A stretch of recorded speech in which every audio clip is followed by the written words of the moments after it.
Hello everyone, welcome back to the channel. In today's video, I'm going to show you how you can change the batteries on your Honeywell or Tru Bolt electronic door lock in 2026. Now, first of all, before you even begin, you need to get 4 AA alkaline batteries. For the best performance, you can use a high quality battery brand and avoid mixing the old and the new batteries.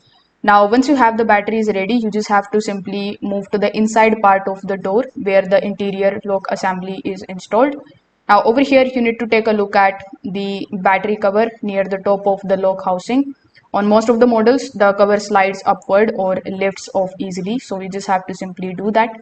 Afterwards, you just have to take out all the 4 batteries over here while the compartment is open. You just have to quickly check for any dirt or corrosion on the battery's contact.